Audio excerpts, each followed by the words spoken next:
In the ever-continued hunt of co-op titles that hit both a good value of content and price, my old lady and I settled on a game with a steep discount at the time of purchase. Normally selling for about 20 bucks, we found ourselves purchasing Unravel 2 for 5 bucks each. A steal in the truest sense, if you ask me. We have seen Unravel before and visually it looks incredible. Despite being over 5 years old, it really does hold up visually. We'll get into that a little bit later. But the question here now is Unravel 2 a must-have title for that $5 to $10 range, or is it truly worth the 20 to 30 bucks it normally goes for? Let's talk about it. Game's description. These mini magical beings are made of a single strand of yarn, and they were made for an important job. Control both yarnies on your own or play with a friend in local co-op. When you cut ties to the past, new bonds form as you journey together. Complete tricky challenge levels to free trapped yarnies or get fresh looks for your own. Dodge threats like fire, electric shocks, hungry birds, and mysterious shadow monsters. Swing through the air, jump up walls, swim, and catapult through the world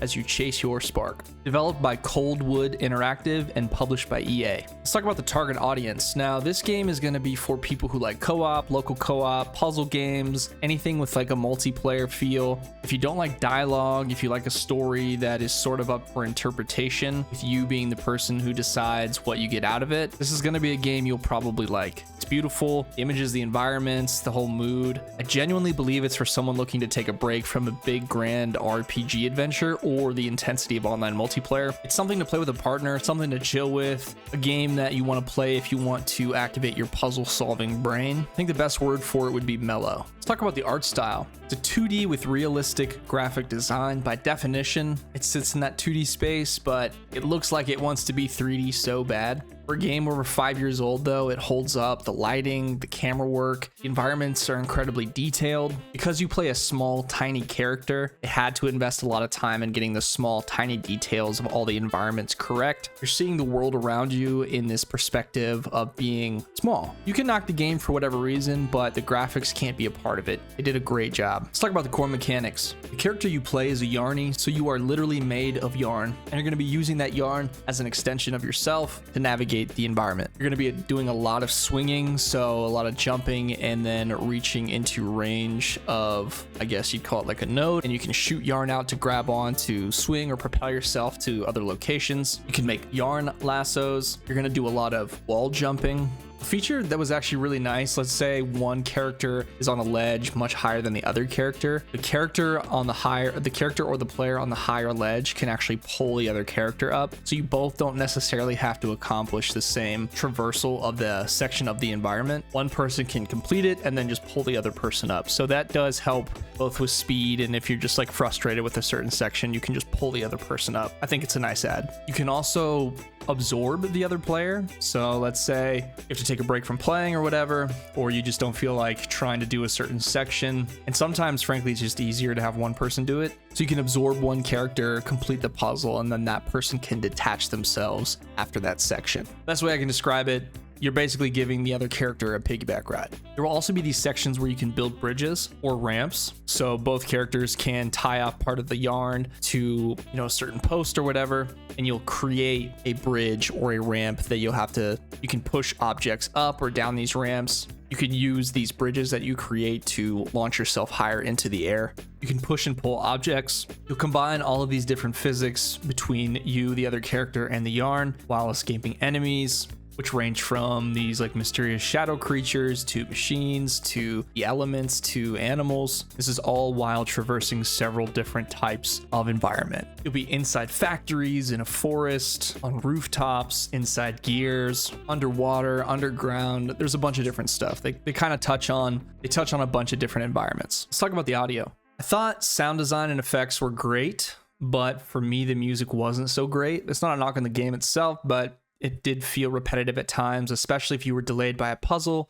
You seemingly heard the same notes or sections of song over and over and over until you solved that puzzle. The music matched the moments in the game. Sometimes the music was light. It expressed stress, joy, danger. That part was nice. It just felt a little repetitive. But the rest of the sound effects, everything matched well. It sounded as they should. Water sounded like water. Fire sounded like fire, as you would hope. All in all, not bad. The music just wasn't for me. Let's talk about the story.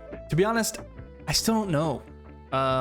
There felt like There was a developing story as you played. When you hit certain milestones in a level, there would be silhouettes in the background of these two children or teenagers maybe, and they were always running. They're being pursued by adults. You could call it the quote unquote evil in the game. So you and your other Yarny would be running along. The game would kind of slow down, and then you'd see these silhouettes of these two kids running and hiding, trying to escape from adults that were chasing them. And they were all in the same environments you were operating in. So these silhouettes appeared at these major level junctions. They would play out. You would watch it maybe 10 to 15 seconds at most. We initially thought that we might be spirits or memories, but the ending felt super abrupt. I won't say what those details are, but it just felt like the game just all of a sudden ended with no real explanation. And this is what I mean when I say the story was up for interpretation. It didn't really lead you in a specific direction. So if you're looking for like a rich story, probably look elsewhere. If the mission was to deliver something to leave up to interpretation, or for you to decide what you get out of the game, then mission accomplished.